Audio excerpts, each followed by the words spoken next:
Hey guys, this is the Game of Thrones review, season 7, episode 7, and uh, and I thought it was a pretty solid episode. I enjoyed a lot of the scenes. I think it was not much action, but solid dialogue. We had a lot of negotiations going on, a lot of talks, a lot of old characters meeting. So yeah, pretty great episode. So we start off in King's Landing, where everyone's arriving.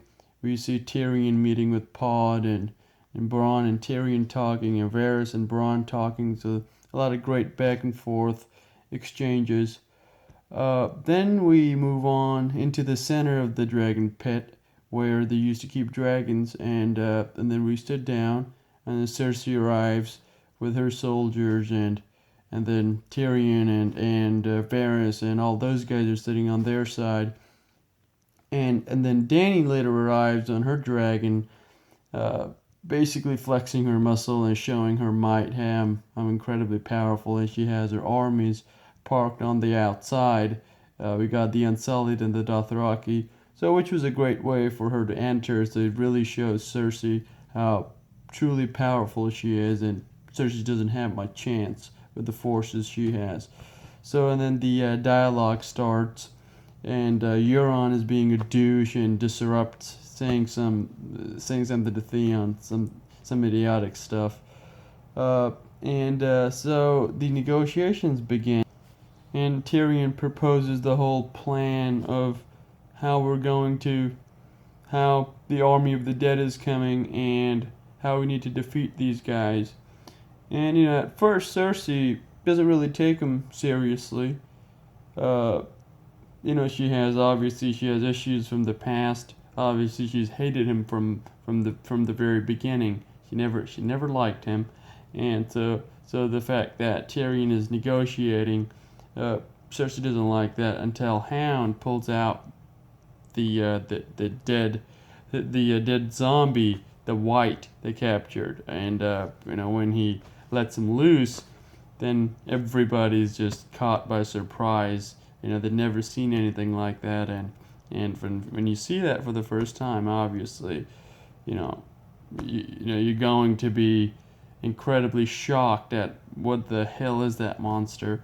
So everybody, and they're in King's Landing, and King's Landing is kind of the urban area where people don't believe in the supernatural much, you know. So the fact and when it's shown to the people, the King's Landing, and especially all the people, Cersei, Jaime, so they truly are afraid and scared, and they truly realize the magnitude of the threat, and especially Jaime. So and then I think Cersei asks Jon Snow to be neutral, uh, in this whole conflict, not to take sides. And Jon Snow declares that he has already taken sides. And I like how Cersei mentions that this is Ned Stark's son, and I need his word. So even though she despised Ned Stark, but she still respects Ned Stark, his honesty, his honor, his dignity. So that was kind of interesting part to see that she does secretly admires Ned Stark. With the fact that she tells his son, "Hey, you know, I need your word, and if you're Ned Stark's son, your word is going to be true." And Jon Snow, being as honorable as he is, obviously doesn't play much politics, and tells her, "Hey, I've already pledged my allegiance to one queen," and that basically breaks the negotiations. Now, not that there were negotiations would have been not that negotiations would be any successful if he had lied. I mean, I don't think Cersei, as we later find out, cares much about the people or the humanity. Cersei, in my opinion, is a definition of selfishness. She, she self-centered. She only cares about her own interests. She wants to be the leader, she wants to be the ruler, yet there's no compassion or mercy inside her. That makes her a terrible ruler. She might be competent in keeping her power, but she's not competent with helping people, help the needy, like the servant leadership that Dany could deliver. Cersei is just not capable of that.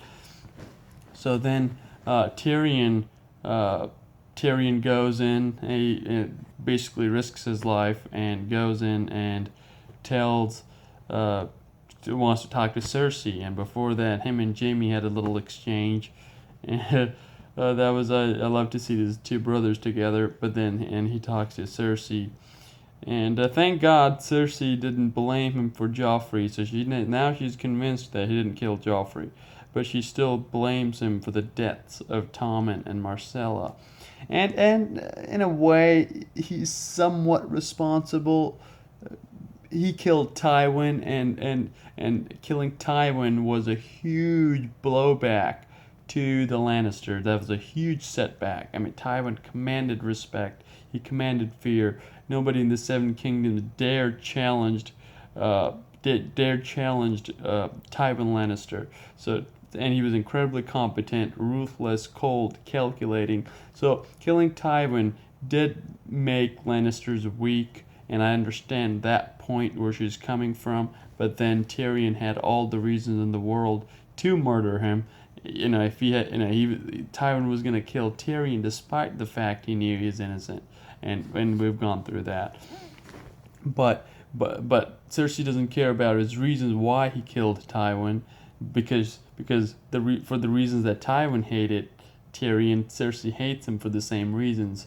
So she doesn't care about the reasons. She's not interested in the reasons. So she just sees the outcome of him killing him. And I kind of understand her point, but Tyrion had every right to kill him.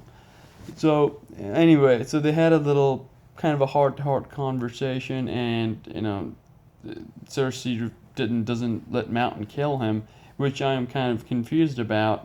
So was it because she does have certain brotherly love or sisterly love for him?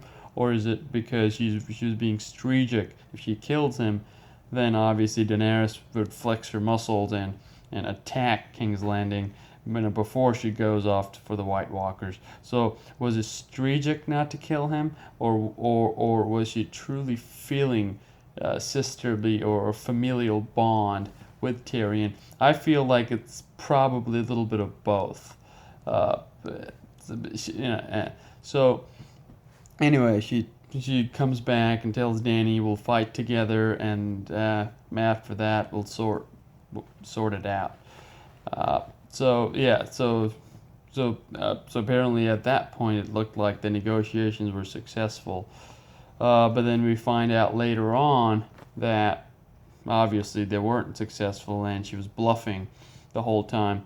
So she's expecting Dany to go out there and fight, and whomever wins that fight, she'll fight them. And that was strategic. And and it was interesting that for the first time Jaime stood up to her and he said, nope, I'm not going with this bullshit. The threat is real. We've seen it. We've seen the magnitude of the threat, and we must go out and fight them. And Cersei called them the dumbest and Lannisters. And I love it how Cersei tries so hard to be Tywin. She tries to think like him and be like him, act like him, father this and father that, and so she's not even close to being as intelligent as Tywin is. Although she's made some good moves in the past, but still she tries too hard to be Tywin. But that is something she's not. So she threatens Jaime, but Jaime leaves regardless, and I think Jaime's going off to join Tyrion and the fight against the White Walkers. And then we had Winterfell. Winterfell I had been disappointed with in the past because I had no idea why Arya was acting so stupid. Especially with that letter, that even a child knows that letter, was sent. Sansa was pressured to write that letter. So even a child can see. Robb recognized it at the time. The Maester Luwin, he recognized it. But I was just surprised that why doesn't Arya recognized the fact that Sansa was a child and she was forced to write the letter. She didn't betray the family. So, uh, so we had that little. So in this episode, we had that resolved, and I kind of expected this. I was, all the time that Sansa has spent with Littlefinger, she should be able to read him better. Plus, we have Bran that could basically see into the past and figure out what Littlefinger has done. And then we have Arya, who's an assassin. She should also be calculating. So the roosters, chickens have come home to roost for Littlefinger for what he has done in the past. And I loved it how she brought the past, how Littlefinger is responsible for pretty much half of the wars that were in Game of Thrones. He lied to Catelyn Stark about the dagger, that dagger belonged to Tyrion, that leads to Tyrion's arrest, that leads to Tywin attacking the Riverlands and the North.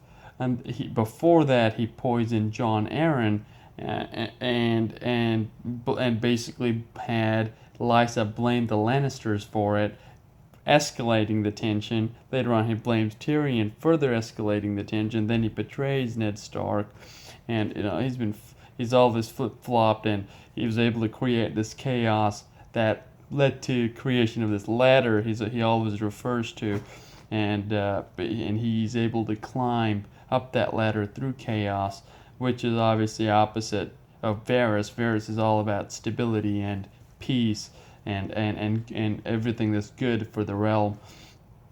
So anyways, Littlefinger basically was called to how he has acted in the past, and one thing I didn't like about the scene was how Littlefinger turned into a little wimp, uh, you know, almost begging Sansa to spare his life. I thought he would go out with a little bit more dignity or uh, self-respect. But that's the only part I didn't like about that. But I loved it how they had Littlefinger pay for what he's done in the past. And then the last scene of Dragon of White Walkers attacking the East Watch basically had the whole wall crumble with dragon fire, and that's a big threat. And the last episode we had White Walkers just so easily and without any effort just take the dragon down and kill the dragon.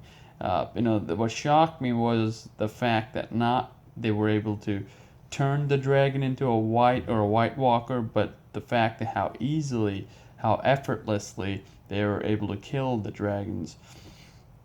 So, I'm not too worried about the fact that Night King is sitting on the dragon, and the dragon shouldn't be too hard to kill. I mean, you get one of the scorpions, and you put an arrow that's made out of dragon glass, and you shoot that at the dragon. They should kill the White Walker dragon. So that shouldn't be too hard to kill. By that method, you can also target the Night's King who's sitting on the dragon. So they need to kind of come up with these scorpions forged out of dragon glass, and they shoot these arrows at the White Walker dragon or the Night's King, and that's definitely one strategy they need to put into practice. And we saw the whole wall crumble, and obviously they're setting up for the next season, and it'll be a war between the living and the dead, and we'll see until the next season. And great episode, I loved it. Great dialogues. Thank you guys, and if you like it, press the like button and subscribe to my channel. And let me know in my comments, what do you think? Take care. Bye-bye.